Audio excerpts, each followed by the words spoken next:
फलटण येथील महिला डॉक्टर संपदा मुंडे यांच्या आत्महत्या प्रकरणात दोषींवर कठोर कारवाई व्हावी या मागणीसाठी आजपासून निवासी डॉक्टरांची OPD जी आहे ती बंद आहे। नागपुरातील मेओ मेडिकलमधील OPDवर याचा परिणाम होतोय, कारण की मार्ड असो किंवा इंडियन मेडिकल असोसिएशनचे जे डॉक्टर्स आहे ते या आंदोलनात सहभागी झालेले आहे, संपामध्ये सहभागी झालेले आहे।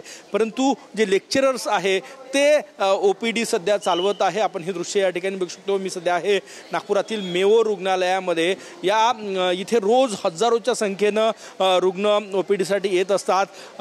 आपण या बाह्य रुग्ण विभागात बघू शकतो सध्या निवासी डॉक्टर जे आहेत ते कोणीही OPDत हजर नाही, परंतु जे लेक्चरर्स आहे त्यांनी मात्र OPDचा मोर्चा सांभाळलेला आहे। त्यामुळे तो दिलासा जो आहे तो या ठिकाणी रुग्णांना मिळतोय।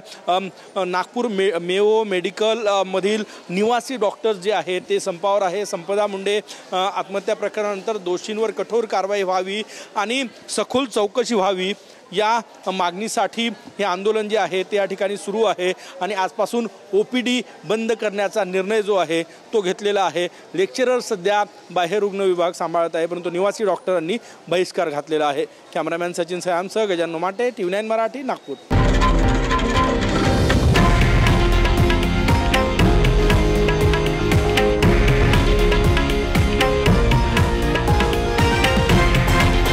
हे आहे देशातील नंबर 1 न्यूज नेटवर्क आणि आपण पाहत आहात TV9 मराठी, एकमेव।